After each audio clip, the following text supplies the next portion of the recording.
that I was digging, and Louis was pulling up the bucket, and I was digging, and I was digging, when suddenly, as I bent to tie the rope to the bucket, in the silence I heard a noise.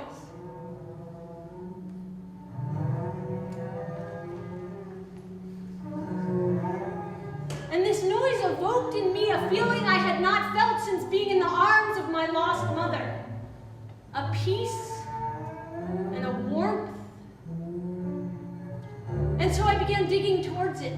I needed to get closer to the sound. I dug, and I dug, and I began to dig with such a fever that I was sweating, and I could only think of a refreshment. And I was digging further and further and further, digging and digging and digging, until finally, oh my God, my feet, they were burning. They were touched with lava. I had been digging through some type of iron ore all the way to molten rock, and at this point I yelped, and I pulled on the rope to signal Luis to pull me up, which he did, thankfully.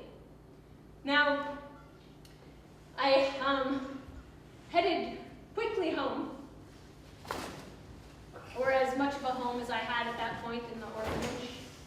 And there I was served my customary bowl of dill gruel. That was all we were provided each night. All of us in the orphanage forced to eat bowl after bowl of dill gruel to keep us malnourished enough that we were able to maneuver around the tunnels. And it was there, laying in bed that night, feeling my feet pustulating and weeping from the burns of my sneakers smoldering from the lava, that I was laying there and hearing the other orphans spin the tale that they spun each night about how they were turning us into pickles, feeding us dill gruel daily and encrusting us in salt each day as well. That I realized I could no longer lie there with my feet weeping and oozing all over my mattress and my stomach growling from hunger. And so I decided I needed to head out, look for a bit of nourishment. So I snuck down the stairs, being very quiet so that Madame Solaire would not wake up and see me. And I snuck down, and I decided I should disguise myself in case she awoke. And I took the tablecloth off the table, and I tied it around my head like this. And then I saw a pair of glasses laying on the table, and I grabbed them and I put them on, and just at that moment, her door swung open, and there was Madame Solaire in her black nightie saying, "Who goes there?" And I said, "Oh, it's just an old maid passing by. Nothing of your concern, just having by. Good night, good night." And she slipped back into her room, and I breathed a sigh of relief and headed directly outside, where I wandered the streets until I found a trash can. And I was rummaging through it, looking for a bit of chicken or some bread or something to sate my hunger, when suddenly a woman came up and tapped me on the shoulder. And I looked up, and she said, "Bernice, is that you? You look so old." And I said, "Oh no, it's just my disguise." And she said, "But it has been years, right?" And I said, yes, Gloria, it's been years." And I still felt a bit of discomfort in her presence, seeing that she had vacuumed up my father. And she said that she felt terrible about what had occurred, and that shortly after the whole incident with my father, she had been vacuuming a different guest's room, and he accused her of vacuuming up his shorts. And then after that, the cook accused her of vacuuming up some onions. And then she was fired. And she has been feeling awful ever since. And so she noted that I was clearly hungry and invited me to a barbecue. And being ravenous, I accepted, although I wasn't sure about spending time with her. I agreed, and so we headed next door to a neighbor's house, where they were roasting a goat in honor of someone's accomplishments. And it was there, at this goat roast, that I loaded up my plate with egg salad and macaroni and sat there in the grass because all of the folding chairs were taken and I could no longer stand on my bloody and weeping feet. And I was sitting there eating, watching the goat rotating on the spit, seeing its legs be licked by the flames, and thinking about my life and realizing that even though I had escaped successfully, I was going to need to return to the salt mine so that I could get back to that sound that evoked that feeling.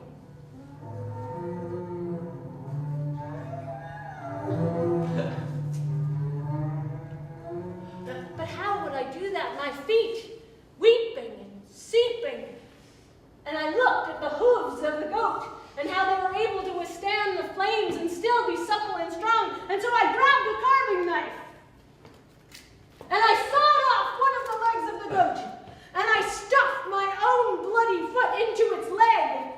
And it fit so well and felt so good. And so I carved off the other goat's leg and I slapped it on my own leg and stuffed my bloody weeping foot into the hoof. And I loved the way it felt.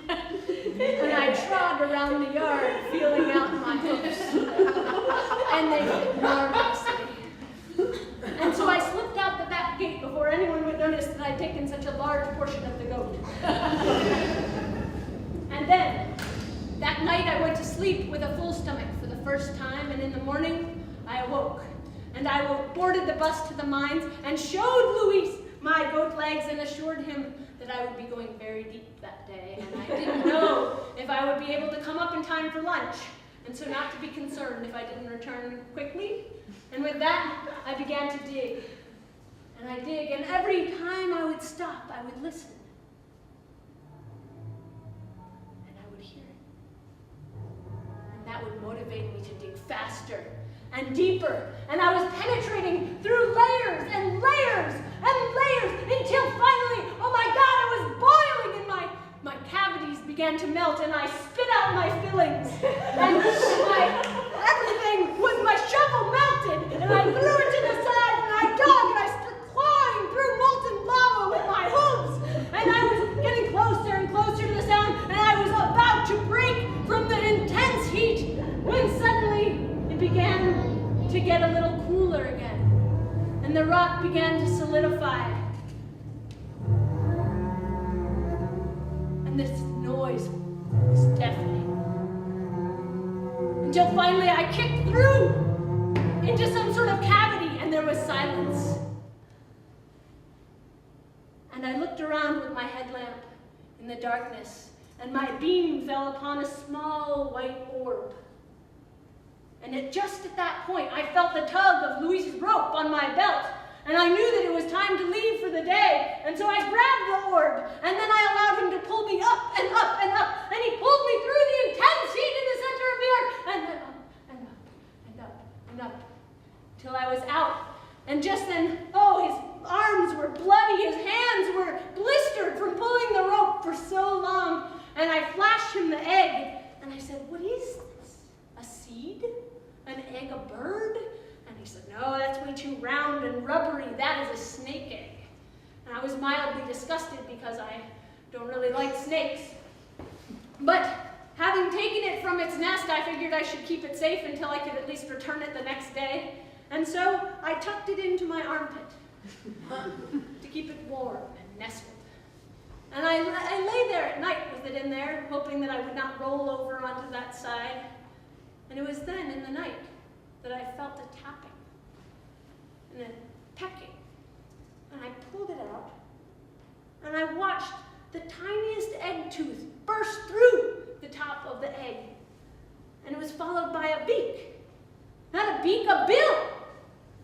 And then I looked and a little tiny flipper came out one side, like a claw-like paddle. And then there was a beaver-like tail that followed, and I looked at this creature in my hands and thought, what on earth is this?